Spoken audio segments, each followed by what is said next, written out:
अकबादुना मजरूहतुन मिन सैफ हिज्रिल मुस्तफा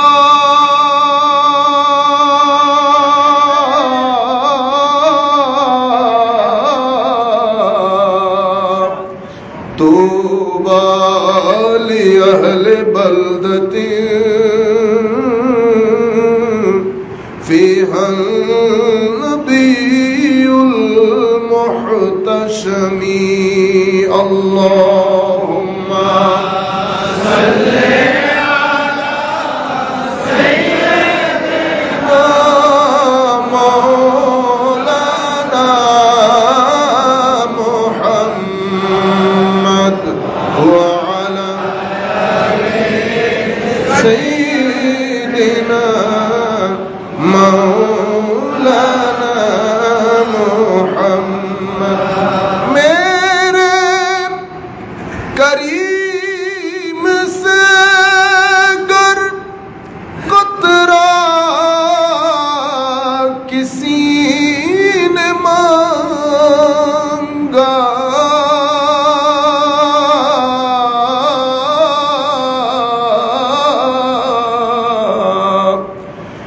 दरिया बहा दिए हैं, दुर्बे बहा दिए हैं। अल्लाहुम्मा सल्ले अला सय्यिदिना मौलाना मुहम्मद व अला आले सय्यिदिना मौलाना नबीजीর শান উঁচু করলেন মহান প্রভু রব্বানা।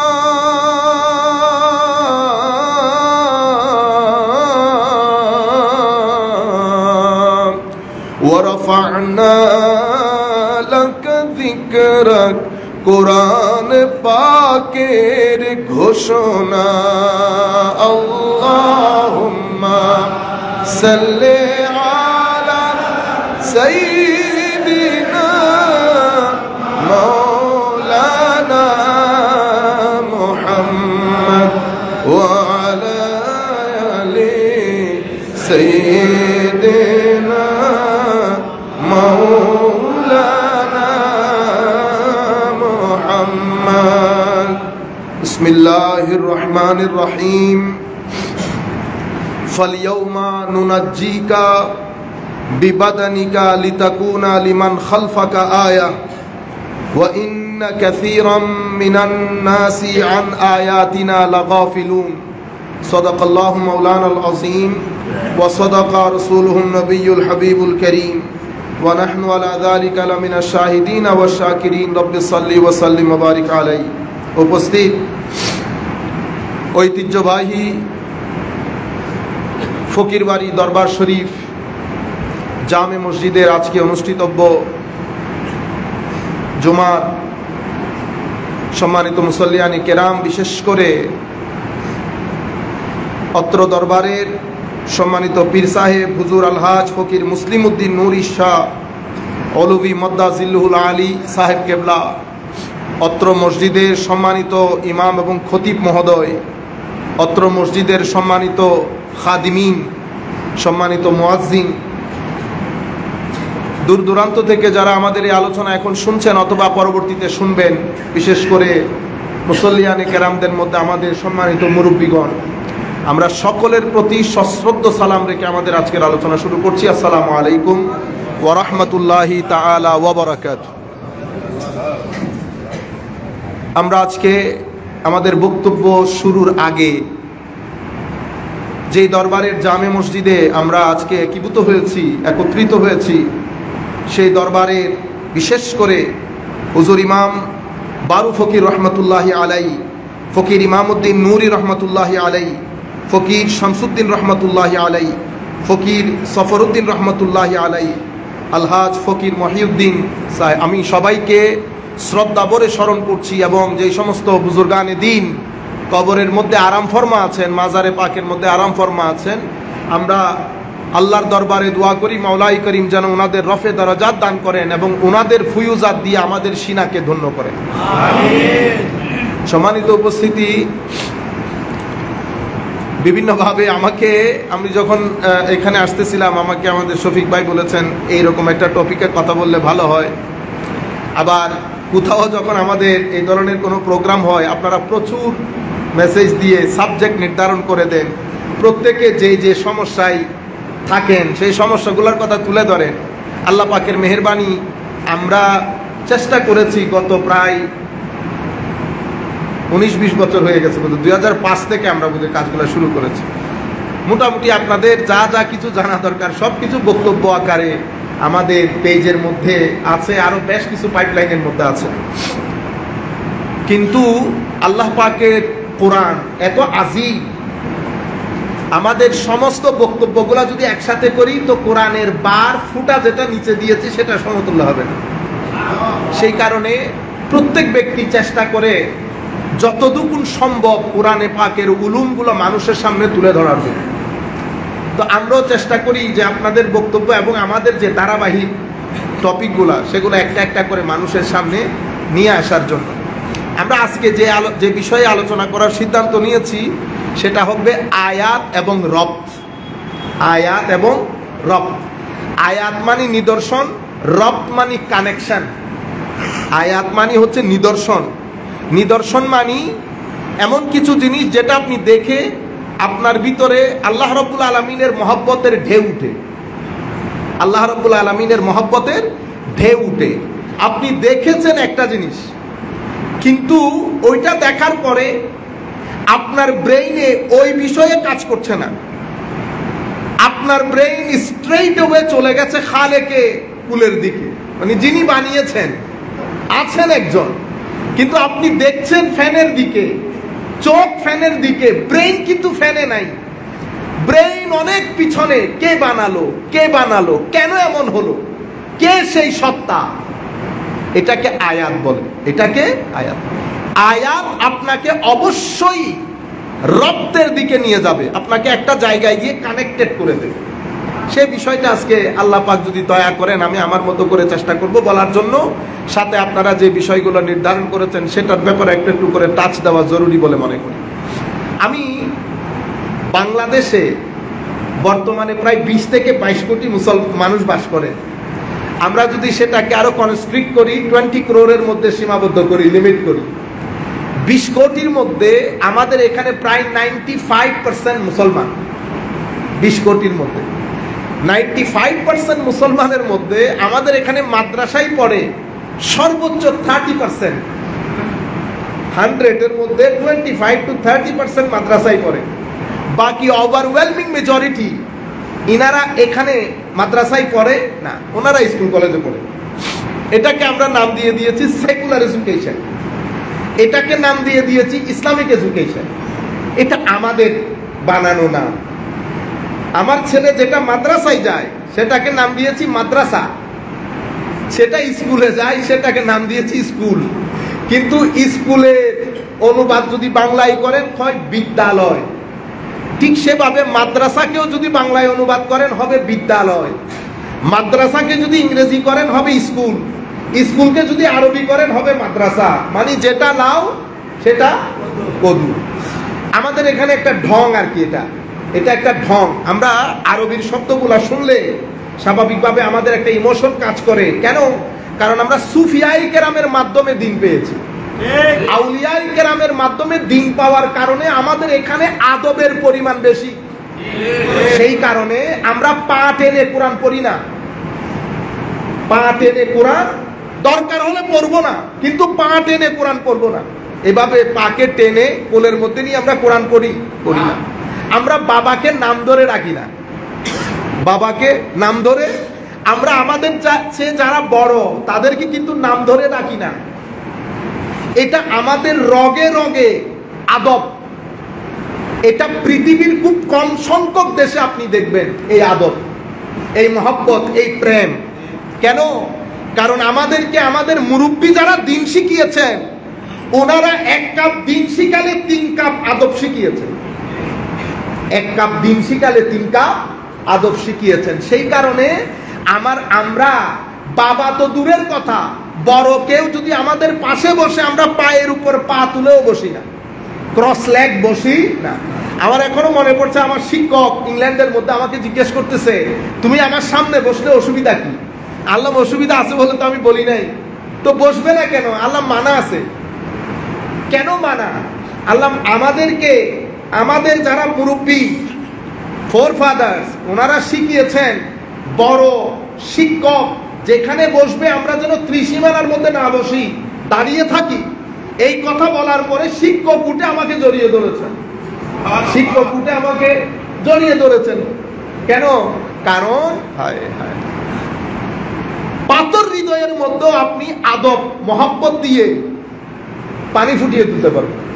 পাথর হৃদয় হলেও দুইটা জিনিস এমন, যেই দুই জিনিস দিয়ে আপনি যেই কোনো মানুষের হৃদয় জয় করতে পারবেন। একটা হচ্ছে সম্মান, একটা হচ্ছে মহব্বত। সেই কারণে আমার নবী সাল্লাল্লাহু আলাইহি ওয়াসাল্লামের সিনার ভিতরে মাওলাই করিম এই দুই জিনিসের মহাসমুদ্র করেছেন, সম্মান এবং মহব্বত। তো আমার নবীর সাহাবীরও এটা শিখেছেন, নবীর সাহাবীরও শিখেছেন। এখন আমাদের ছেলে মেয়েদেরকে এগুলা বললে তারা মনে করে কি আমরা প্রত্যেকে কথাগুলা বলতেছি। কেন? কারণ সমাজের মধ্যে এই জিনিসগুলো এখন কমে কমে আসতেছে। কারণ সোসাইটি যখন ম্যাটেরিয়াল হবে, সোসাইটির মধ্যে যখন স্পিরিচুয়ালিটি থাকবে না, ম্যাটেরিয়াল করে ফেলবেন সোসাইটিকে, সবকিছু 2 2 4 হিসাব করবেন, তখন সোসাইটি ইমোশনলেস হয়ে যায়। সোসাইটির মধ্যে 2-3টা জিনিস একেবারে খালি হয়ে যাবে, প্রেম, সম্মান, ইমোশন। একজনের সাথে একজনের টান, এটা আপনি সোসাইটিতে পাবেন না। সিদ্ধান্ত আপনার হাতে। আপনি যদি চান অতিমাত্রায় যৌক্তিক করবেন, তো সোসাইটি ম্যাটেরিয়াল হওয়ার পরে সোসাইটি থেকে কোঅপারেশন খতম হয়ে যাবে, সোসাইটি আস্তে আস্তে কম্পিটিশনে লেগে যাবে। যাই হোক, এটা আমাদের পুরানো কথা, আমরা এটা নিয়ে আর দীর্ঘক্ষণ কথা বলতে চাচ্ছি না। সিদ্ধান্ত আমাদের। আমাদের নবী সাল্লাল্লাহু আলাইহি ওয়াসাল্লাম আমাদেরকে ম্যাটেরিয়াল হতেও বলেন নাই, অতিমাত্রায় স্পিরিচুয়াল হতেও বলেন নাই। আমাদের নবী বলেছেন বাড়িতে থাকবো, বাড়িতে থাকবো, রাতের বেলাকে পাহাড় বানাবো, রাতের বেলা পাহাড়ের মতো। আমার নবী উম্মতকে শিখিয়েছেন রাতে ঘুমানোর পরে একটা নির্দিষ্ট সময় আল্লাহর দরবারে ইবাদত করে স্পিরিচুয়ালিটিকে থেকে ধরে রাখার জন্য। দিনের বেলা খেদমত করব, পেটের কাজও করব ম্যাটেরিয়াল, মানুষের পেটের কাজও করব স্পিরিচুয়াল। তো আমাদের পুরা সিস্টেমটাকে আমার নবী কম্বিনেশন অফ বোথ করেছেন, material as well as spiritual. আমরা অতি ম্যাটেরিয়ালও না, আমরা অতি স্পিরিচুয়ালও না। তো আমার নবী যখন সাহাবায়ে কেরামকে শিখিয়েছেন মোহাব্বত এবং তাজিম, তো সাহাবায়ে কেরাম আমার নবীকে কোন পর্যায়ে তাজিম করেছেন? আমার নবীকে সাহাবীরা যেই পর্যায়ে সম্মান করেছেন, আসমানের নিচে জমিনের উপরে সৃষ্টির শুরু থেকে আজ পর্যন্ত পৃথিবীর কোনো মানুষ এই সম্মানে সম্মানিত হয় নাই যেই সম্মান সাহাবীরা আমার নবীকে করেছে। আপনি কোনোদিন পৃথিবীর একেবারে পিছনে যেতে যেতে প্রিহিস্টোরিক এরিয়া পর্যন্ত আপনি চলে যান, কখনো দেখবেন না কোনো প্রজা তাদের রাজার, কোনো অনুসারী তাদের নেতার থুতু নিয়ে মুখে বুকে লাগিয়েছেন। কোন নজির আছে পৃথিবীতে? কোনো নজির নাই। আমি এই কথাটা আপনাদের সামনে তুলে ধরছি। আপনি আপনার মতো করে চলেন, আমার কোনো অসুবিধা নাই, কিন্তু আমি বলছি আপনাকে নবীকে সাহাবীরা যেভাবে সম্মান করেছেন, শুধু অতটুকুন জিনিস আপনি আপনার সিনার ভিতরে রাখিয়েন। বাকি আপনার সাথে আমার কোনো মারামারি নাই। আপনি আপনার মতো করে আপনার লাইফ লিড করেন, আপনার আইডিওলজি আপনি লালন করেন, আই হ্যাভ নো প্রবলেম। আমি শুধু আপনাকে বলছি সাহাবায়ে কেরাম যেভাবে নবীকে তাজিম করেছেন, ওইটা আপনি আপনার মাথার ভিতরে রাখিয়েন, একবার চিন্তা করিয়েন ডেইলি। পৃথিবীতে কোন রাজা, কোন প্রজা তাদের রাজার, কোন অনুসারী তাদের নেতার নখ নিয়ে পকেটে ভরে রাখতেন, চুল নিয়ে সংগ্রহ করতেন, ঘাম আতরের মতো করে গায়ে লাগাতেন, কোন নজির আছে? এই পৃথিবীতে এই ঘটনাগুলো ঘটছে একমাত্র এক ব্যক্তির জন্য, এটা আমাদের নবী মুহাম্মদুর রাসূলুল্লাহ সাল্লাল্লাহু আলাইহি ওয়াসাল্লাম, এক ব্যক্তির জন্য ঘটনাটা ঘটেছে। যেমন আমরা চুমু দেই, এটা দেই, পৃথিবীতে আমরা ছাড়া আর অনেক মানুষ দেয়, ঠিক আছে? এখন আমি আপনাদেরকে শুধু আমাদের টেন্ডেন্সিটা, সাইকোলজি বোঝানোর জন্য বলছি। ধরেন আপনি এটার সাথে দ্বিমত পোষণ করছেন, আমি যদি দ্বিমত পোষণ করি, আমি কি করে বলবো মাশাআল্লাহ আপনারা এটা করেন, ভালো কাজ, তবে আমি যেই দলিলের ভিত্তিতে মানুষ করে সেই দলিলটাকে আমি এত স্ট্রং মনে করি না, বিদায় আমি করি না, আপনারা করেন, এটা একটা উত্তর। তাইলে বোঝা যাবে ওই ব্যক্তির সিনার ভিতরে বিদ্বেষ নাই, এই ব্যক্তির সিনার ভিতরে বিদ্বেষ নাই। কিন্তু আমি যদি এভাবে রদ করি, এটা কি? হ্যাঁ, আমাদের দেশের বেদাতিরাই কাজ করে, শরীয়তের মধ্যে এগুলার কোনো ভিত্তি নাই।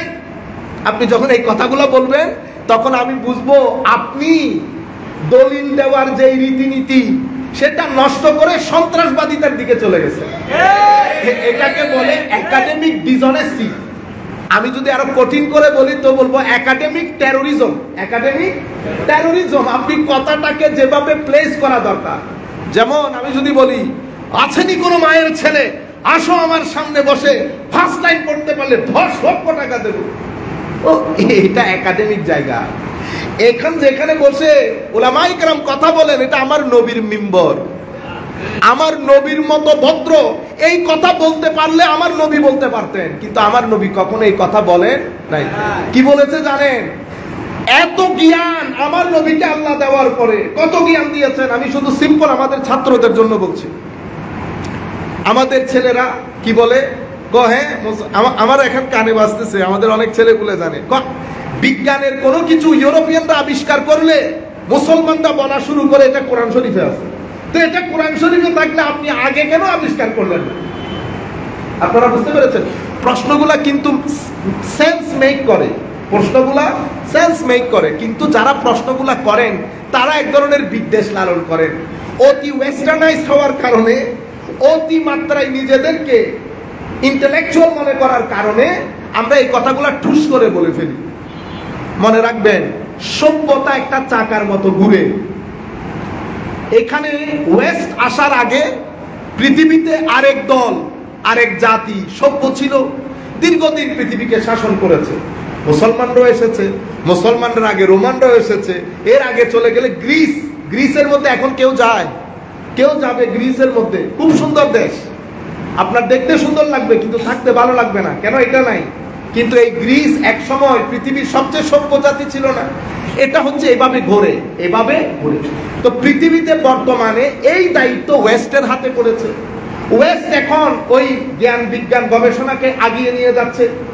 এরপরে আল্লাহ যাকে তৌফিক দান করবেন উনি পৃথিবীর মানচিত্রে চলে আসবেন, ওয়েস্ট পৃথিবী থেকে গ্রিসের মতো খতম হয়ে যাবে। এটাই তো পৃথিবীর রীতি। সুতরাং আপনি যদি বলেন খালি মুসলমানরা এই কাম করে না, মুসলমানরাও ইতোপূর্বে 1200 বছর পৃথিবীর লাইমলাইটের মধ্যে ছিল ব্রেকিং নিউজ হিসেবে।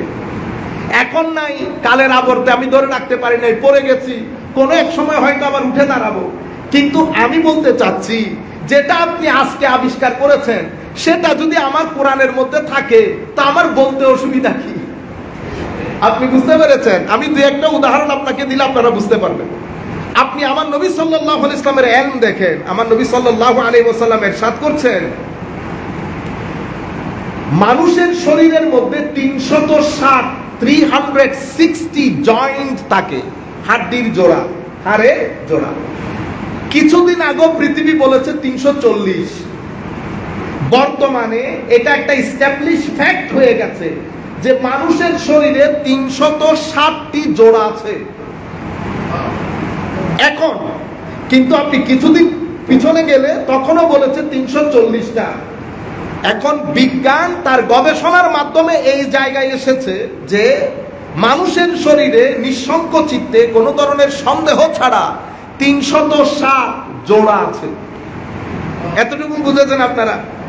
এখন আপনি যখন এটা সায়েন্টিফিক ফ্যাক্ট দিয়েছেন, তো আমাদের উলামায়ে কেরাম এখন হাদিস পড়ায় ছাত্রদেরকে। আপনি আজকে ফ্যাক্ট বলতেছেন, উলামায়ে কেরাম এই হাদিস পড়াচ্ছে 1400 বছর ধরে মুসলিম শরীফের মধ্যে। এটা তো অনেক দূরের হাদিস না, মানে আমি যদি আপনাদেরকে বলতাম যে এটা ওই পুরানো কিতাবগুলোর মধ্যে এসেছে, পুরনো কিতাব না। মুসান্নাফের কথা বললে বলতেন মুসান্নাফ আবি শাইবা কেউ চিনে কেউ চিনে না, মুসলিম শরীফ তো সবাই চিনে। তো মুসলিম শরীফের মধ্যে আমার নবী ইরশাদ করছেন আন্নাহু সামিআ আয়েশা তাকুল ইন্না রাসূলুল্লাহ সাল্লাল্লাহু আলাইহি ওয়াসাল্লাম قال ইন্নাহু খুলিকা কুল্লু ইনসানিন মিন বানি আদামা আলা 60 ওয়া 300 মাফসাল। প্রত্যেক বনি আদমকে আল্লাহ 360টি হাড্ডির জোড়া দিয়ে সৃষ্টি করেছেন। এখন এই হাদিস উলামায়ে কেরাম পড়াচ্ছেন 1200 বছর ধরে। তো এখন আমি যদি আপনাকে বলি সায়েন্স যে কথা বলেছে আমার নবী হাদিসে পাকের মধ্যে ওই কথা বলেছে, তো এখন দোষ কি? আপনি আমাকে বলবেন আপনি আগে কোথায় ছিলেন? ভাই আমি আগেও এখানে ছিলাম, এখনো এখানে আছি। সায়েন্টিফিক টেকনিক্স এগুলা এখন আমাদের এখানে না থাকার কারণে আমাদের জানা নাই, কিন্তু নবী আমাদেরকে জ্ঞান দিয়ে গেছেন। আমি এই জায়গায়, আপনারা একটু থাকেন, আমি একটু পিছনে নিয়ে যাই আপনাদেরকে।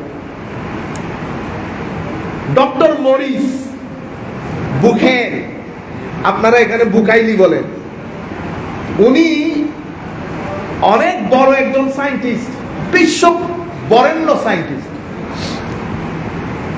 উনি 70-এর দশকে, আজ থেকে আরো অনেক আগে না, তার আগে আমি আপনাদেরকে একেবারে ছোট্ট করে বলি ঘটনাটা। ফেরাউনকে তো আপনারা চিনেন, মুসা আলাইহিস সালামের যুগের ফেরাউন নীল নদে ডুবে মারা গেছে। এখন ফেরাউনের লাশ উদ্ধার হয়েছে কখন? 1830-এর পরে, 1830-40-এর পরে মিশরে রাখছে এটারে। এখন এটা নিয়ে মমি করে রাখছে, গবেষণা চলতেছে এটা কার লাশ। ঘটনা ঘুরতে ঘুরতে, আমি অনেক লম্বা ঘটনাকে শর্টকাট বলতেছি আপনাদেরকে মূল জায়গায় যাওয়ার জন্য। ডক্টর মরিস উনি পুরা টিম নিয়ে মিশরে গেছেন, মিশর সরকারের কাছে অ্যাপ্লাই করে যে লাশটা আমাদেরকে দেন, আমরা একটু গবেষণা করে দেখি এটা কার লাশ। লাশ নিয়ে গবেষণা শুরু হয়েছে। গবেষণা শুরু হওয়ার পরে প্রথম যেই বিষয় ওনারা খুঁজে পেলেন সেটা হচ্ছে এই ভদ্রলোক সমুদ্রের ঢেউ আছে না, কঠিন, উনি শব্দ ইউজ করেছেন ভায়োলেন্ট, মানে খুব কঠিন সমুদ্রের ঢেউয়ের বাড়ি খেয়ে মারা গেছে। এমন কঠিন ঢেউ যেটা ইলেকট্রিসিটি প্রডিউস করে, এরকম ঢেউয়ের বাড়ি খেয়ে সে মারা গেছে। এটা হচ্ছে তার প্রথম ফাইন্ডিং। দ্বিতীয় রিসার্চ উনি করেছেন যে এটা হযরতে মূসার যুগের ফেরাউন, কারণ কোন ফেরাউন পানিতে ডুবে মারা যায় নাই। ফেরাউন যেটা পানিতে ডুবে মারা গেছে সেটা মূসার যুগের ফেরাউন। দেখছেন গবেষণা কোথায় চলে গেছে। এবার আপনারা চিন্তা করেন, আমরা চিন্তা করি, আমরা কোন জায়গার মধ্যে আছি, কি নিয়ে মারামারি করি, কি নিয়ে হানাহানি করি, জ্ঞান বিজ্ঞান কোথায় চলে গেছে। আমার নবী যদি থাকতেন, আমার নবীর সামনে যদি ডক্টর মরিস এই সায়েন্টিফিক রিসার্চ নিয়ে যেতেন, আমার নবী খুশি হতেন না? উম্মতের শান দেখো, গবেষণা করতে করতে কোথায় চলে গেছে। আর আমার নবীর সামনে যদি আমরা কেস নিয়ে যেতাম, ফারুক আজম, আমি নবীর কথা বলতেছি না, ফারুক আজমের কথা বলতে পারবো, যদি সাথে ফারুক আজম থাকতো তো তালোয়ার নিয়ে দৌড়ানি দিত আমাদেরকে, তালোয়ার নিয়ে দৌড়ানি দিত। যাই হোক, এখন দুইটা বিষয় কনফার্ম হয়ে গেছে। এখন মরিসের মাথার ঘুম হারাম হয়ে গেছে, কারণ মরিস খ্রিস্টান ছিল। উনি ওনার কাছে যে অ্যাভেলেবল বই, অ্যাক্সেস যেগুলাতে আছে, new testament, old testament, Bible যেটাকে আপনারা বলেন, উনি সবগুলা বই পড়েছেন। সেখানে লেখা যেটা স্পষ্ট আকারে যে ফেরাউন এবং ফেরাউনের সাথে যারা ছিল সবাই ওই সমুদ্রের মধ্যে বিনাশ হয়ে গেছে, কেউ বেঁচে নাই। এখন এটা খটকা লেগে গেছে না? তার ধর্মীয় বই বলতেছে কেউ বেঁচে নাই, কিন্তু ফেরাউন তো আমি পাইছি। হাই খোদা, এটাকে বলে এই state of mind, in the state of confusion, ফেতনার মধ্যে পড়ে গেছে না, এদিকেও যেতে পারছে না। সায়েন্স বলছে ফেরাউন আছে, এটা ফেরাউন, কিন্তু তার ধর্মগ্রন্থ বলতেছে বিনাশ হয়ে গেছে, সেটা নিউ টেস্টামেন্ট, সেটা ওল্ড টেস্টামেন্ট। হায় হায়, এই অবস্থার মধ্যে সে সৌদি আরব আসছে। সৌদি আরবের মধ্যে তখন এই বইটা লেখে নাই, এখন যে বইটা বাজারের মধ্যে অ্যাভেলেবল সেটা তখনও লেখে নাই, কিন্তু আর্টিকেল লিখছে। ওই আর্টিকেলটা উনি সৌদি আরবের মধ্যে সেমিনারে ওইটা পড়ছে। পড়ার পরে মুসলিম স্কলার দাঁড়িয়ে বলতেছেন কোরআনের মধ্যে কিন্তু ফেরাউন আছে, এই কথা কোরআনে আছে। এই কথা বলার পরে ডক্টর মরিসের ঘুম হারাম হয়ে গেছে। ও কোরআনের মধ্যে এই কথা কোত্থেকে আসবে, কোরআন কিভাবে বলবে? তখন আমি যে আয়াত পড়ে আপনাদেরকে আজকের বক্তব্য শুরু করেছি, ওই ভদ্রলোক গুগল থেকে আয়াত বের করেছে। তখন মরিসের কাছে গিয়ে আয়াতগুলো একটা একটা করে পড়ছে, আমি আপনাদের কাছে পড়ে শোনাই। আল্লাহ রাব্বুল আলামিন বলছেন, ওয়াজাওয়াজনা বিবানি ইসরাঈলা আল বাহর ফাআতবাহুম ফিরআউন ওয়া জুনুদুহু বাগিয়ান ওয়া আদওয়া। বনি ইসরাঈল তো সমুদ্রের দিকে হযরত মূসা আলাইহিস সালাম যখন নীল নদের দিকে গেছে, তো ফাআতবাহুম ফিরআউন ওয়া জুনুদুহু, ফেরাউন এবং তার সৈন্যবাহিনী হযরতে মূসা এবং বনি ইসরাইলের পিছন পিছন গেছে। কি জন্য গেছে? বাগিয়া ওয়া আদওয়া, অসম্ভব ঘৃণা এবং শত্রুতা পোষণ করে তারা চাচ্ছিল মূসা আলাইহিস সালামকে ধ্বংস করার জন্য। আল্লাহ বলছেন, হাত্তা ইজা আদরাকাহুল গারাক ক্বালা আমানতু আন্নাহু লা ইলাহা ইল্লাল্লাযী আমানাত বিহি বানু ইসরাঈল ওয়া আনা মিনাল মুসলিমিন। শেষ পর্যন্ত ফেরাউন এবং তার সৈন্যবাহিনী সবাই সমুদ্রের মধ্যে ডুবে গেল, সমুদ্রের মধ্যে ডুবে গেল। যখন সে ডুবে যাচ্ছে তখন সে বলতেছে, আল্লাহ আমি তোমার প্রতি বিশ্বাস স্থাপন করলাম। আমার আল্লাহ বলছেন পরবর্তী আয়াতে, আমি মুসলমান হয়ে গেলাম। কে বলছে? ফেরাউন। কখন? যখন ডুবে যাচ্ছিল তখন। কারণ যখন ডুবে যাচ্ছে তখন তো সত্য তার কাছে স্পষ্টভাবে প্রতিভাত হয়েছে যে আমি যাকে চেজ করছি তারা সত্যের উপর। তখন সে বলছে, আল্লাহ বনি ইসরাঈল যেটার উপর বিশ্বাস করেছে আমিও সেটার উপর বিশ্বাস করে মুসলমান হয়ে গেলাম। আমার আল্লাহ বলছেন কোরআনে পাকের মধ্যে, আল আন, এখন সময় পাইলা তুমি মুসলমান হওয়ার জন্য। ওয়াকাদ আসাইতা ক্বাবল ওয়া কুনতা মিনাল মুফসিদিন, ইতপূর্বে তুমি আমার এই পুরা ঈমানের বিষয়গুলোকে অস্বীকার করেছো, এরপরে জমিনের মধ্যে ফাসাদ সৃষ্টি করেছে। এটা খুবই গুরুত্বপূর্ণ, আমি মাদ্রাসার ছাত্রদেরকে বিশেষ করে বেটা আমি আপনাদের দৃষ্টি আকর্ষণ করব। ফেরাউনকে যখন আল্লাহ বলছেন আল আন ওয়াকাদ আসাইত মিন ক্বাবল, ইতপূর্বে তুমি সবকিছু অস্বীকার করেছো, ওয়া কুনতা মিনাল মুফসিদিন বলেছে, তুমি ইতপূর্বে জমিনের মধ্যে ফাসাদ সৃষ্টি করেছো। মনে রাখবেন, একটা হচ্ছে কুফর করা, অস্বীকার করে, এটা একটা বিষয়। আর একটা হচ্ছে কুফরের পরে জমিনের মধ্যে ফাসাদ সৃষ্টি করা। কোনটা কঠিন? আল্লাহর কোরআন বলছে কুফর না, কুফরের চেয়ে ফাসাদ বেশি ভয়াবহ।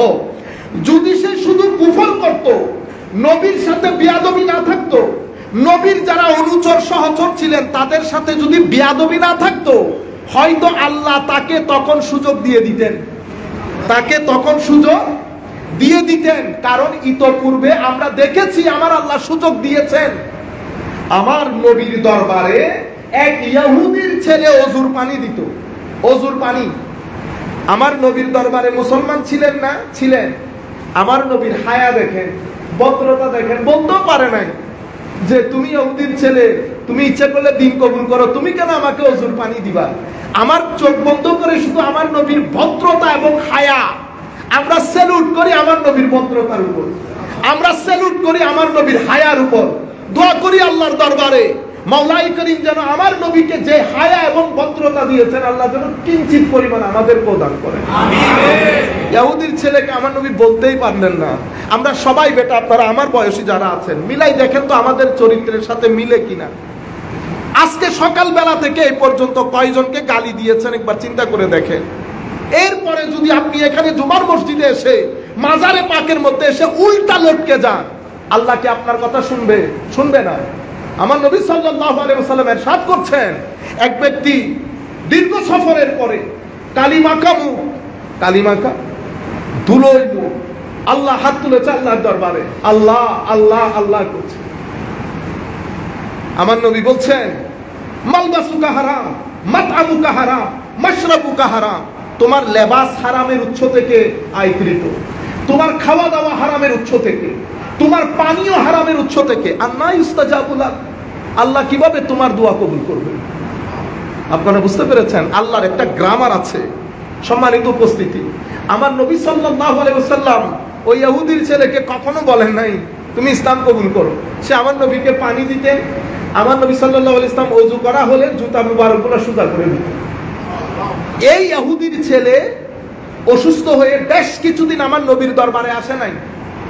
আমার নবী কিছুদিন পরে জিজ্ঞেস করেছে, ছেলেটা কই গেল? সাহাবায়ে কেরাম বললেন, ইয়া রাসূলুল্লাহ, ও তো অনেক অসুস্থ, ও তো প্রায় দুনিয়া থেকে যাই অবস্থা। আমার নবী বললেন, তো তোমরা আমাকে একটু বলবা না, আমি তাকে একটু দেখে আসবো না?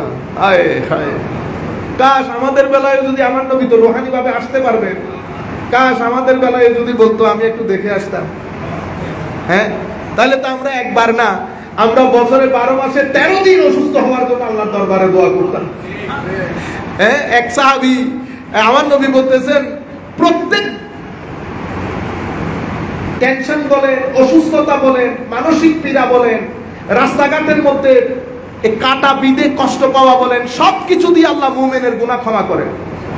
এক সাহাবী বলতেছে, ইয়া রাসূলুল্লাহ, গায়ের জল হলেও ক্ষমা করে? আমার নবী বলতেছেন, ক্ষমা করে।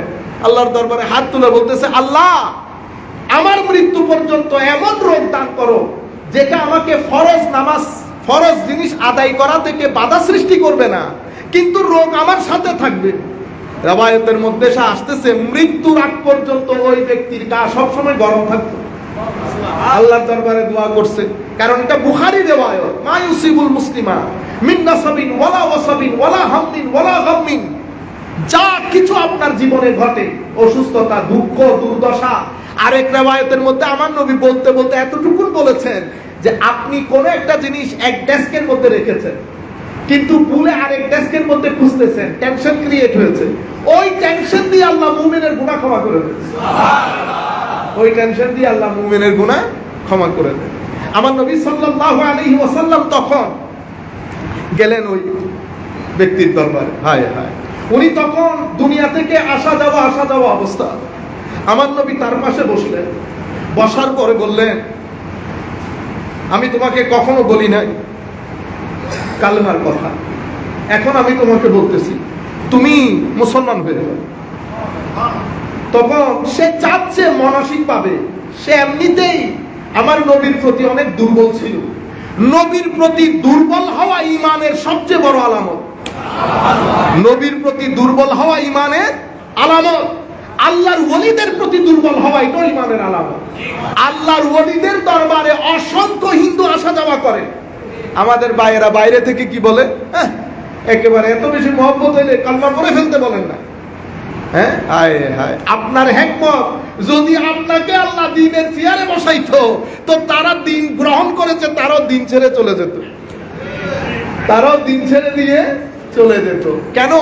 কারণ আল্লাহর ওলিরা হিকমত বুঝে, আমি যদি তাকে এখন সমাজের সাথে পরিচয় করিয়ে দেই তো সমাজ তার বাড়িতে সে ফেরত চাইতে পারবে না, তাকে পাড়া প্রতিবেশী সবকিছু ছাড়তে হবে। এক সময় দেখা যাবে বিতৃষ্ণা, রেগে ক্ষোভে সে দ্বীনই ছেড়ে দেবে। তো তাকে কি করেছে, নামও পরিবর্তন করিস না, বাড়িও পরিবর্তন করিস না, ভিতরে ভিতরে শুধু আল্লাহরে স্মরণ কর। আল্লাহ আবদি জাহান্নাম থেকে মুক্তি দিয়ে দেবে, আবদি জাহান্নাম থেকে মুক্তি দিয়ে দেবে। তো ওই ব্যক্তি একবার তার বাবার দিকে তাকায়, ফানাজারা ইলা আবিহি ওয়া নাজারা ইলা রাসূলিল্লাহি সাল্লাল্লাহু আলাইহি ওয়াসাল্লাম। একবার নবীর দিকে তাকায়, একবার তার বাবার দিকে তাকায়। তো তার বাবা বলতেছে, আমার দিকে তাকানোর দরকার কি, উনি যেটা বলতেছেন সেটা করো। শুধু কালমা পড়েছে। আমার নবী ঘর থেকে বের হয়ে গেছেন, দুনিয়া থেকে চলে গেলেন উনি। আমার নবী বলেছেন, আল্লাহ আমার উসিলায় আনকাযাহুল্লাহু বি মিনান নার, আমার উসিলায় আল্লাহ তাকে জাহান্নামের আগুন থেকে মুক্তি দিয়ে দিয়েছে। আমার দৃষ্টিতে the youngest companion of the holy prophet সাল্লাল্লাহু আলাইহি ওয়াসাল্লাম, আমার দৃষ্টিতে ইনি আমার নবীর সবচেয়ে সর্বকনিষ্ঠ সাহাবী, মানে সামান্য সময়ের সাহাবী, কালমা পড়েছে, মিনিট 5 মিনিট পরে দুনিয়া থেকে চলে গেছে। আমার আল্লাহ ঈমান কবুল করেন নাই? আমার আল্লাহ কি তাকে বলেছে যে এই মুহূর্তে কেন ঈমানের চিন্তা করলা? না। বা আদব মানুষ স্বাভাবিকভাবে ঈমান হারা হয়ে যায় না। আমি আপনাদেরকে যেই জায়গায়, ছাত্রদেরকে বিশেষ করে আপনারা এই শব্দগুলো নিয়ে একটু গবেষণা করবেন, নিজে নিজে গবেষণা না, যখন কোরআনের আয়াত নিয়ে বসবেন তাফসীরের কিতাবগুলোকে সামনে রাখবেন। আমাদের এমনি ডং মুফাসসির না, সারাদিন তাফসীর করে, কোন আয়াতের তাফসীর কোন জায়গা থেকে করেন মানুষও জানে না, আপনিও জানেন না। প্রত্যেক আয়াতের তাফসীর যখন করবেন আপনি মানুষের সামনে তুলে ধরবেন এটা কোন মুফাসসির কোন তাফসীরের কিতাবের মধ্যে উল্লেখ করেছে। আপনারা বুঝতে পেরেছেন? তাইলে বলা হয়েছে ওয়াকুনতা মিনাল মুফসিদিন। ফাসাদ কি ছিল? ফাসাদ ছিল হত্যাযজ্ঞ। সে নারীদেরকে বাঁচিয়ে রাখতো, পুরুষদেরকে হত্যা করত, তার বিরুদ্ধে কাউকে কথা বলতে দিত না। তার এই জুলমের কারণে সমাজের মধ্যে একটা ভীত সন্ত্রস্ততা তৈরি হয়েছিল। এই কারণে আমার আল্লাহ বলছেন ওয়াকুনতা মিনাল মুফসিদিন। এবং কোরআনের মধ্যে কতলের চেয়ে ফাসাদকে বেশি খতরনাক বলে আমার আল্লাহ উল্লেখ করেছেন। আপনারা বুঝতে পেরেছেন? এখন আমার আল্লাহ তার ঈমান কবুল করেন নাই। আল-আন ওয়াকাদ আসাইতা মিন ক্বাবল ওয়া কুনতা মিনাল মুফসিদিন। এটা বলার পরে আমার আল্লাহ কি বললেন? ফালিয়াউমা নুনাজ্জিকা বিবাদানিকা লিতাকুনা লিমান খালফাকা আয়া। আজকে আমি ফেরাউনকে পুরা গরক হওয়া থেকে, ড্রাউন মানে পানিতে ডুবে যাওয়া থেকে বাঁচিয়ে রাখলাম, যেন তার পরবর্তীতে আগত মানুষ সকলের জন্য আয়াত হয়। আয়াত মানে নিদর্শন হয়। কি হয়? নিদর্শন হয়। এরপরে কি? এরপরে আমার আল্লাহ বলছেন ওয়া ইন্না কাসীরাম মিনান নাসি আন আয়াতিনা লাগাফিলুন। বেশিরভাগ মানুষ আমার নিদর্শন থেকে গাফেল, হিটলেস হয়ে থাকে। তাহলে কোরআনে স্পষ্ট ভাষায় বলছে ফেরাউনকে আমি বাঁচিয়ে রেখেছি। আমি আপনাদেরকে বলছি ডক্টর মরিস যখন দেখেছে ফেরাউন বেঁচে আছে, এটা মূসা আলাইহিস সালামের যুগের ফেরাউন, এটা পানির ঢেউয়ের বাড়ি খেয়ে মারা গেছে। উনি ওনার বাইবেলের মধ্যে দেখেছেন, ওল্ড টেস্টামেন্টের মধ্যে দেখেছেন, সকল কিতাব বলতেছে ফেরাউন বিনাশ হয়ে গেছে। শেষ পর্যন্ত আমার নবীর উপর অবতারিত কিতাব আল কোরআনে পাক, কোরআনে পাকের মধ্যে এসেছে, কোরআন পুরা ঘটনা তুলে ধরে বলতেছে আমি ফেরাউনকে বাঁচিয়ে রেখেছি। অর্থাৎ ফেরাউনের লাশকে আমি মানুষের জন্য তৈরি করে রেখেছি, বাঁচিয়ে রেখেছি, যেন ফেরাউন পরবর্তী যুগে আগত মানুষের জন্য একটা নিদর্শন হয় যে এত বড় জালেম যে নিজেকে আনা রব্বুকুমুল আলা বলেছে, তার অবস্থা দেখো। এটা দেখার পরে ডক্টর মরিস মুসলমান হয়ে গেছে। আমি এখন আমাদের যারা কলেজ ইউনিভার্সিটিতে পড়ে আমরা অনেক ইন্টেলেকচুয়াল মনে করি না নিজেকে। ডক্টর হুমায়ুন আজাদ পড়লাম, আরজ আলী মাতুব্বর পড়লাম, আরো 2-4টা ইংলিশ, আর ইংলিশ জানা থাকলে তার কোনো কথা নাই, 2-1টা বই পড়লাম। বেটা আপনারা হাফ বেকড স্কলার হয়েন না। আপনারা গুগলের মধ্যে কি দেখলেন কি দেখলেন না। ডক্টর মরিস সায়েন্টিস্ট না, উনি কি এই 2 সাইড কলম এই গুগল থেকে জ্ঞান আহরণ করেছে? করে না। যখন আপনি গবেষণায় যাবেন তো আমার আল্লাহর আয়াত, অনেক আয়াত দেখতে হবে না, এক আয়াত আপনার জন্য কাফি হবে। যেভাবে ডক্টর মরিসের জন্য অনেক আয়াতের দরকার হয় নাই, একটা আয়াত। কোনটা? ফেরাউন জীবিত থাকা। কেমনে জীবিত থাকলো? কোরআন বলছে আমি ফেরাউনকে রেখেছি, আমি ইনট্যাক্ট রেখেছি, যেন কিয়ামত পর্যন্ত আগত মানুষের জন্য আয়াত বা নিদর্শন হয়। এতটুকু নিদর্শনের উপর ডক্টর মরিস মুসলমান হয়েছে। আমি তার ধারাবাহিকতায় আরেকটা আয়াত আপনাদের সামনে উল্লেখ করি।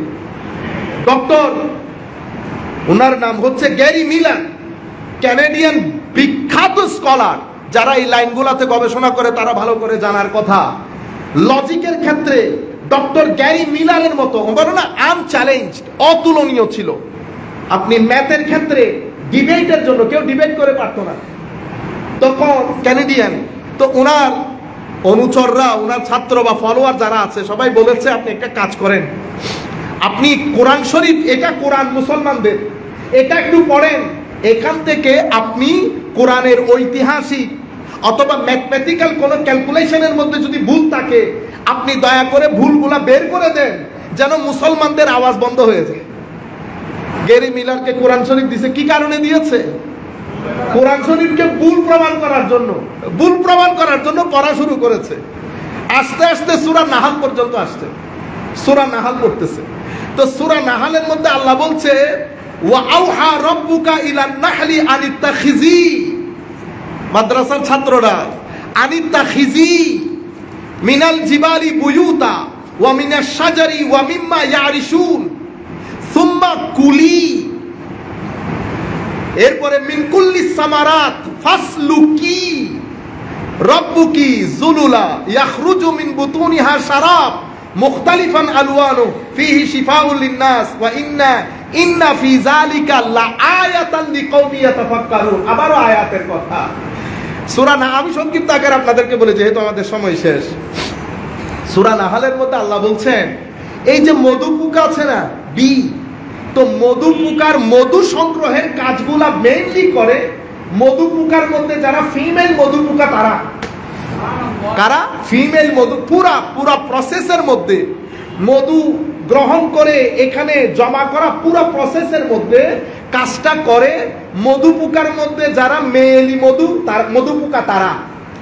এখন ডক্টর, এটা আমি পড়লে আমি পড়তেছি না প্রত্যেকদিন, আমার গায়ে লাগে নাই তো, আমি তো সওয়াবের জন্য পড়তেছি। সে কারণে আল্লাহ বলছেন ইন্নামা ইয়াখশাল্লাহ মিন ইবাদিহিল উলামা, আমার আল্লাহকে তারা ভয় করে যারা সৃষ্টি দ্বীনের গভীর তথ্য জ্ঞানের অধিকারী, তারা আল্লাহর ভয় ছাড়া টিকতে পারে না। আমিও পড়েছি সূরা নাহলের এই আয়াত, একবার না আমার জীবনে আমি লাখবার পড়েছি। ডক্টর গ্যারি মিলার একবার পড়ছে, আমার লাখ পড়ানি আর এই ধরনের বিজ্ঞানীর একবার পড়ানি এক সমান হয়ে গেল না। আমাকে কিন্তু হেদায়েত দেয় নাই, আমি তো পড়েছি সওয়াবের আশায়, আর ইনি পড়েছেন ভুল ধরার জন্য। তো যিনি ভুল ধরতে গেছেন উনি বুঝেছেন কোরআন ভুল না, ভুল আমি। এই আয়াত পড়ার পরে ডক্টর গ্যারি ইসলাম কবুল করেছে। এখন উনার নাম ডক্টর ওমর মিলার। বুঝতে পেরেছেন কেন? উনি বলতেছেন মধু পোকার মধ্যে যে ছেলে মেয়ে আছে সেটা তো আমরা জানতে পেরেছি আজ থেকে 30, 50, 60 বছর আগে। এটা তো কোরআন জানার কথা না, কোরআন এটা জানার কথা না। কিন্তু কোরআন এখানে মধু পোকার পুরা প্রসেসিং এর মধ্যে মধু পোকাকে যখন অ্যাড্রেস করেছে, সেই কারণে আমি মাদ্রাসার ছেলেদেরকে বলছি অ্যাটেনশন দেওয়ার জন্য। কি বলেছে? আওহা ইলা রাব্বুকা ইলান নাহলি আনিত্তাখিজি, এই অ্যাড্রেসটা মহিলাদের জন্য করে কোরআন, স্ত্রীলিঙ্গের জন্য। এরপরে কি করেছে?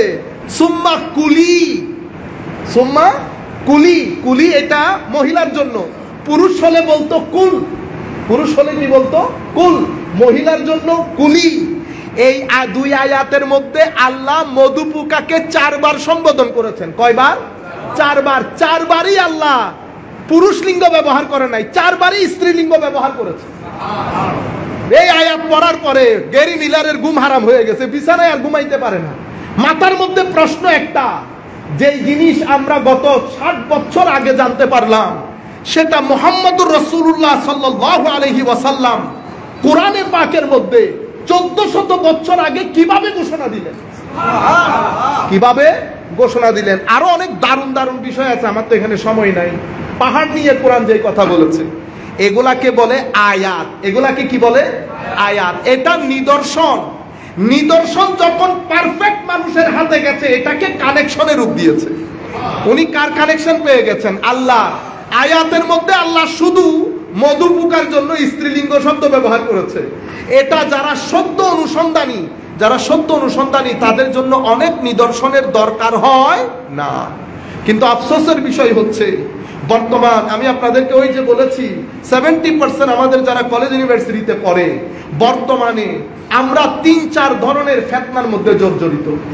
একটা ফিতনা হচ্ছে আকায়েদি ফিতনা। সেটা কি ফিতনা? সেটা দুইটা জায়গাকে নড়ে বড়ে করে দিয়েছে। একটা হচ্ছে তাওহীদ, একটা হচ্ছে রিসালাত। তাকে কনভিন্স করেছে আধুনিক শিক্ষা ব্যবস্থা, আধুনিক জীবন যাপনের তরিকা, আমাদের এনভায়রনমেন্ট, সামগ্রিক জীবন যাপনের তরিকা তাকে কনভিন্স করেছে যে সায়েন্স এত দূর এগিয়ে গেছে যে যে আমাদের জন্য এখন আর আকাইদি বিষয়গুলো অত ইম্পর্টেন্ট বা সিগনিফিকেন্ট না। সেই কারণে তাওহীদের ক্ষেত্রে তার ঈমান একেবারে আস্তে আস্তে জিরোর দিকে চলে যাচ্ছে। অনুরূপভাবে রিসালাতের ক্ষেত্রে এটা জিরোর দিকে কিভাবে যাচ্ছে? কারণ আমাদের মধ্যে কিছু ভাই কারণ এখানে আপনি বাইরে প্রচুর ইনফ্লুয়েন্স থাকে আপনার উপর। কারণ মনে রাখবেন, এটা স্বর্ণের দেশ, এটা সোনার দেশ। এই সোনার দেশটাকে বরবাদ করে দিয়েছে আমরা নিজেরা। আপনি কেউ কাউকে দেখার দরকার নাই, আপনি এখানে সরকার পর্যন্ত যাওয়ারও দরকার নাই। আমরা প্রত্যেক ব্যক্তি ঘরে গিয়ে নিজের আখলাক দেখে নিজের সিদ্ধান্ত নেব আমি ভালো মানুষের কাতারে পড়ি কিনা। আপনারা তো আপনারা, আমার নিজেকেও মনে হয় না ভালো মানুষ। আমার নবী আমাকে দেখলে খুশি হবে কিনা? ও ভাই, আবু বকর সিদ্দিক মুসলমানদের শাসন আমল, আমার নবীর সামনে, উনি রাষ্ট্রপ্রধান না, নবীর সামনে আবু বকর সিদ্দিক, আমার নবীর পরের চিফ মিনিস্টার না, আবু বকর সিদ্দিককে গালিগালাজ করছে এক ইহুদি। আমার নবী কি তাকে ঘাট দেখিয়েছে? Do you know who am I? আমরা হলে বলতাম না do you know who am I, I am this, he is so and so. আমার নবী কিচ্ছু বলে নাই। আমার নবী শুধু আবু বকর সিদ্দিক রাদিয়াল্লাহু তাআলা আনহুর মুখের দিকে তাকিয়ে হাসতেছেন। এক পর্যায়ে আবু বকর সিদ্দিক রেগে গেছেন, তখন আমার নবীর চেহারা মলিন হয়ে গেছে। আমার নবীর মেসেজ কি দিতে চেয়েছেন? এটা সোসাইটি, এটা পৃথিবী, এখানে আমার আল্লাহ সাদার সাথে কালো বানিয়েছেন, ভালোর সাথে মন্দ বানিয়েছেন। এখানে সবকিছু আপনি আপনার মতো করে পাবেন না। এখানে শুধু গোলাপ না, গোলাপের কাঁটাও আছে। এখন আপনি যদি, আমি যদি চাই আল্লাহর সাথে কানেক্টেড হতে, আল্লাহর সাথে রব তৈরি করতে, তাহলে আমি কিভাবে করব? আপনি আগে আপনার নেচারের সাথে নিজেকে কানেক্ট করেন। নেচারের সাথে কিভাবে কানেক্ট করবেন? আপনার চোখের সাথে নেচারের একটা সম্পর্ক আছে, আপনার কানের সাথে নেচারের একটা সম্পর্ক আছে, আপনার পেটের সাথে নেচারের একটা সম্পর্ক আছে। সেই সম্পর্কগুলোকে আপনি পজিটিভ করেন, সেই সম্পর্কগুলো দিয়ে আপনি পজিটিভ এনার্জি আর্ন করেন।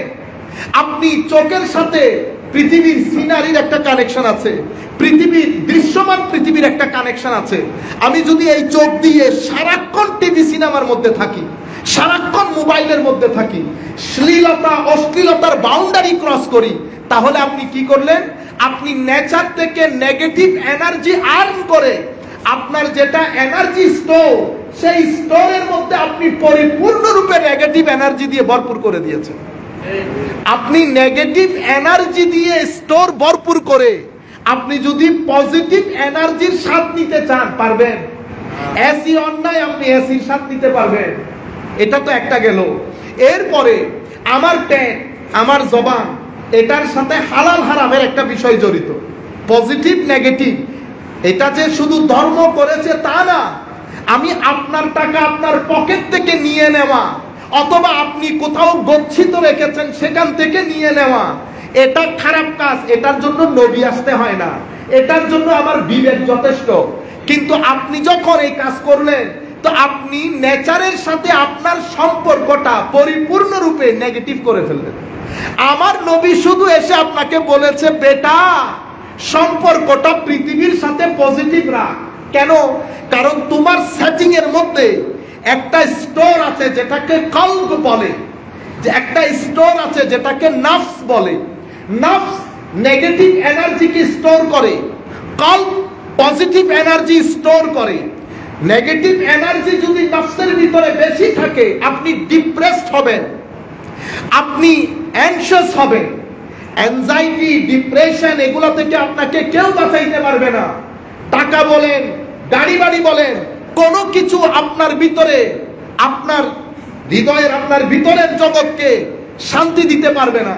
আপনি সবার মধ্যে থেকেও একাকী বোধ করবেন। আপনাকে পৃথিবীর একেবারে টাইম স্কোয়ারের মধ্যেও যদি ফেলে দেওয়া হয়, আমেরিকার টাইম স্কোয়ারের মধ্যে অথবা আমাদের ইংল্যান্ডের মধ্যে, আপনি সেখানেও শান্তি পাবেন না। কেন? কারণ মানুষের মূল শান্তির কেন্দ্র হচ্ছে কলব।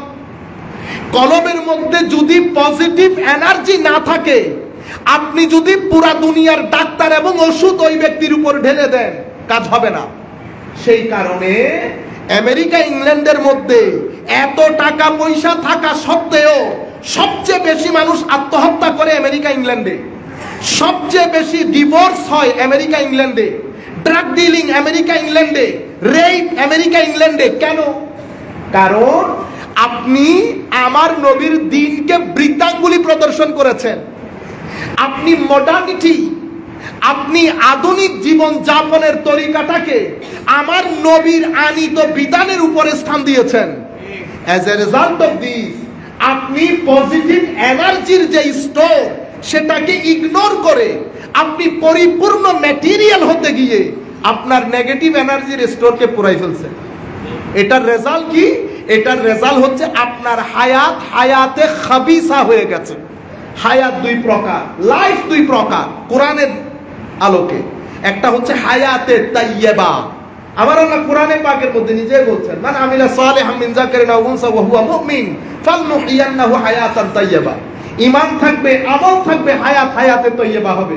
হুজুরের দুয়াতে হায়াতে তাইয়্যিবা হয় না, ঈমান এবং আমল এরপরে দোয়া। আর একটা হায়াতে তাইয়্যিবার অপোজিট হচ্ছে হায়াতে খাবিসা। হায়াতে খাবিসা কোনটা? হায়াতে খাবিসা এটাতে জীবন আছে কিন্তু যাপনের তরিকা নাই। আপনি যখন নেচারের সাথে নিজেকে কানেক্ট করে আপনি যদি পজিটিভ এনার্জি আর্ন করেন তো মাওলার সাথে একটা রক্ত তৈরি হয়। আল্লাহর সাথে যখন বান্দার রক্ত তৈরি হয়, পৃথিবীতে এর চেয়ে বড় পুরস্কার একজন বান্দার জন্য আর কিছু হতে পারে না। কারণ সেই ব্যক্তি যেখান থেকে সুইচ টিপ দেবে কানেক্টেড হয়ে যায়। তখন ব্যক্তির একাকী জীবন ভালো লাগে, একাকী নামাজ পড়তে ভালো লাগে, জীবনের মধ্যে একটা চ্যান থাকে। পৃথিবী তাকে না বললেও এক জায়গার মধ্যে সে খুশিতে থাকে। আমি একটা ঘটনা বলে আমার বক্তব্য শেষ। এক আল্লাহর ওলি মিশর থেকে তাওয়াফের মধ্যে আছে, জীর্ণ শীর্ণ কাপড়। হযরত হারেস আল মুহাসিবি অথবা বিশর আল হাফি, আমার এক্স্যাক্টলি মনে নাই উনি কে, যুন্নুন মাসরি রাদিয়াল্লাহু তাআলা আনহু। দেখার পরে যুবককে টেনে পকেট থেকে 100 দিরহাম বের করে দিয়েছে। যুবক, মনে হচ্ছে আপনার টাকা পয়সার অভাব আছে, যেহেতু কাপড় একেবারে জীর্ণ শীর্ণ। উনি যুন্নুন মাসরির হাত ধরে বাইরে গিয়ে বলতেছেন, আপনি আমার জীর্ণ শীর্ণ পোশাক দেখলেন, পোশাকের ভিতরে যে আমি রাজত্ব করি সেই রাজত্ব দেখলেন না। সেটা বেটা কোন রাজত্ব? আমি এই জীর্ণ শীর্ণ পোশাক দিয়ে রাতে মানুষ যখন ঘুমিয়ে পড়ে তো মালিকুল মুলক আমার স্বপ্নের মধ্যে ধরা দেয়। আমি তার সাথে কথা বলি, ইনি আমাকে ক্ষণে ক্ষণে বৃষ্টির মতো ফিউজার দান করেন। এটাকে বলে আসল রাজত্ব। কেমন রাজত্ব? এমন রাজত্ব, ইশারা যখন করি বৃষ্টি বন্ধ হয়, ইশারা যখন করি বৃষ্টি পড়ে। যেই কাজগুলো আল্লাহর হুকুমে হয় সেই কাজগুলো এখন আমার ইশারায় হয়। এটাকে বলে কানেকশন। এটা লুজ হয়ে গেছে। আমি আমাদের ছাত্র, ছোট বড় যারা এখানে বসেছেন, কানেকশনটা শক্ত করেন, লেখাপড়াও চালিয়ে যান। মনে করবেন লেখাপড়া আপনার টাকা পয়সা যোগান দেবে, আপনার ভিতরকে শান্তি করবে না। শান্তির জন্য দ্বীনের কোনো বিকল্প নাই। মাজারের জিয়ারত করবেন, জুমার মসজিদে আসবেন, পাঞ্জেখানা নামাজ পড়বেন, কোরআনে পাকের তিলাওয়াত করবেন, জিকির করবেন, আলেম ইমাম খতিব ওনাদের মজলিসে এসে বসবেন, মাজারে পাকের জিয়ারত করবেন, ভালো ভালো মানুষ যারা তাদের সাথে দেখবেন, এবং যথাসম্ভব দুইটা জিনিস করবেন। এমসাক, যেটা রোজার কাজ, এমসাক মানে আপনার পঞ্চ ইন্দ্রিয় দিয়ে যেগুলা দিয়ে নেগেটিভ এনার্জি আর্ন হয় সেটা থেকে নিজেকে বাঁচিয়ে রাখবেন যথাসম্ভব। আমরা তো আর অলি বুজুর্গ পীর না। আপনি যখন চেষ্টা করবেন আমার আল্লাহ আপনাকে তৌফিক দান করবে। আর ইনফাক, মানুষের জন্য কাজ করা, মানুষের জন্য খরচ করা, মানুষকে সহযোগিতা করা সবটা যেন না যায় যে আপনি কোনো না কোনো মানুষকে সহযোগিতা করেন না। আমি মসজিদের মধ্যে দাঁড়িয়ে বসে আল্লাহকে সাক্ষী রেখে বলতেছি, মানুষের জন্য সহযোগিতা করবেন, পকেটের টাকা কখনো ফুরাবে না। আল্লাহ রাব্বুল আলামিন আমাদের হামি ও নাসির হোক। ও যেই জায়গার মধ্যে বলতে চাচ্ছি, এত এলম যেই নবী, সেই নবী বলতেছে কি জানেন, আমি কিছুই জানি না। আমি যদি জানতাম আমি তো অনেক ভালো ভালো কাজ করতাম। তো এখন যারা বেশি জানে তাদের শান হচ্ছে না জানার ভান করা।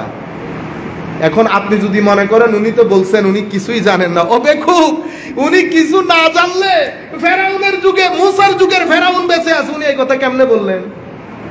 উনি কেমনে বললেন 360টা জয়েন আছে? উনি কেমনে বললেন যে মহিলার মধুপুকার মধ্যে এরা মহিলা মধুপুকা? আপনি কোরআন আমার নবীকে যেভাবে প্রেজেন্ট করছে সেভাবে বোঝার চেষ্টা করেন। একটা তৌহিদে আর একটা রেসালতে, এই রেসালতের সমস্যাটা সৃষ্টি করেছে বাইরে থেকে টাকা পয়সা আছে, আমাদের ভাইরা সাধারণ ছেলেপুলেকে বুঝায় যে নবী বাস আমাদের মতো একটা মানুষ, ওইটা না না না। নবীর সাথে যত ইমোশনাল অ্যাটাচমেন্ট হবে, মহব্বত হবে, ঈমান তত শক্তিশালী হবে। এখন আমাদের দেশে রেসিডেন্সিয়াল ভালো ভালো রেসিডেন্সিয়াল এরিয়াগুলোতে, মসজিদগুলোতে খতিব সাহেব যখন খুতবা দেয়, হায় হায়, মনে যেন পাথরে কথা বলতেছে আরেক পাথরে শুনতেছে। এরপরে সবে কদরের মোনাজাতের মধ্যে মনে হয়েছে পাথরে মোনাজাত করতেছে আর পাথরে কি শুনতেছে। ইন্না লিল্লাহ। দরুদ পড়বেন, নবীর শান বর্ণনা দেবেন যেভাবে কোরআন বর্ণনা দিয়েছে, যেভাবে হাদিস বর্ণনা দিয়েছে। কেন? কারণ মানুষের ভিতরে ইমোশন বলে একটা কথা আছে, এগুলাকে জাগিয়ে তুলবেন। তো আমাদের বর্তমান সমস্যা এক তো ঈমান, তৌহিদ এবং রেসালত, আরেকটা বড় সমস্যা সংস্কৃতির নাম দিয়ে আমাদের এখানে অশ্লীলতার বাজার গরম করা হয়েছে। ছেলেদেরকে গাফেল রাখার জন্য, হিটলেস রাখার জন্য ইউরোপের মধ্যে ফুটবলের ব্যবস্থা করা হয়েছে, আমাদের এশিয়ার মধ্যে 2020 কি একটা কাপ আছে না, এগুলোর ব্যবস্থা করা। আমি আপনাদেরকে, আপনি এটা মনে করেন না যে আমি না বলছি, আমিও তো দেখি, কিন্তু এটা দেখার একটা গ্রামার আছে। তো কতক্ষণ দেখবে? যারা খেলতেছে তারা কোটিপতি, আপনার লাভটা কি? আমি আপনাকে দেখতে নিষেধ করতেছি না, অবশ্যই দেখবেন, দেখেন আপনার ইচ্ছে করলে, কিন্তু 15 মিনিট, 20 মিনিট, 1 ঘন্টা। কিন্তু আপনি সারা দিন বসে বসে, ইউরোপের মধ্যে ওই ব্যবস্থা করা হয়েছে, ইউরোপিয়ানদের আর কোনো চিন্তা নাই, কাজ করে ফুটবল দেখে শুক্র শনি রবিবারে ক্লাবের মধ্যে যায়। এটা জীবন না। যদি আপনি এই জীবন যাপন করেন তো ওই ইউরোপ যে সমস্যা ভুগতেছে সেটা আমাকেও ভুগতে হবে। ইউরোপ কোন সমস্যায় ভুগতেছে ইউরোপে গিয়ে দেখেন। যে ইউরোপ আপনারা টিভি সিনেমার মধ্যে দেখেন এটা আসল ইউরোপ না। আসল ইউরোপ ভয়াবহ। আমি বলছি না ইউরোপের মধ্যে, আমি তো নিজেও যাই, থাকি, যে জিনিসগুলো ভালো সেটা ভালো, আইন আছে, সম্মান আছে, ভালো মানুষ, তাদের মধ্যে ইমান, আমানতদারি আছে, ইমানদারি আছে, কোনো সন্দেহ নাই। সেই কারণে ইউরোপ এখনো ইউরোপ থেকেছে, নতুবা অনেক আগে গন্ধ বের হতো। আমি আপনাদেরকে মূল জায়গা বলতেছি। মানুষের ভিতরে হাহাকার, মা কোথায় পড়ে আছে ছেলে জানে না, বাবা কোথায় পড়ে আছে। আমার সামনে 101 বছর কিছুদিন আগে মারা গেছে, উঠতো বসতো, কেউ নাই দেখভাল করা। আমাদের মা বাবা কি এরকম থাকে? সম্মানিত উপস্থিতি, আমি আপনাদেরকে বলতেছি যেটা নেওয়া সেটা নিবেন। তারা কথা কখনো মিথ্যা বলে না, তারা আপনার সাথে কখনো ধোঁকাবাজি করবে না। তারা যদি বলে এটা হালাল তো এটা হালাল, এটা কখনো হারাম হবে না। তারা পরিপূর্ণরূপে আপনাকে রাইট দেবে। পুলিশ যা মন চাই করতে পারবে না, এটা হচ্ছে ভালো দিক। এটা আমরাও জানি, আপনারাও জানেন। যেটা আপনি জানেন না আমি আপনাকে সেটা বলতেছি। সম্মানিত উপস্থিতি, কাজেই আমাদের এখানে অশ্লীলতার এক গণবাজার গরম করা হয়েছে। একে তো ফেতনা অশ্লীলতার ক্ষেত্রে, আখলাকের ক্ষেত্রে, ফেতনা আকীদার ক্ষেত্রে, এখন তো দিন ছেড়ে দেওয়ার একটা বড় হুজুগ তৈরি হয়েছে। আল্লাহ রাব্বুল আলামিন আমাদের হামি ও নাসির হোক। মাওলাই করিম আমাদেরকে কবুল করুক।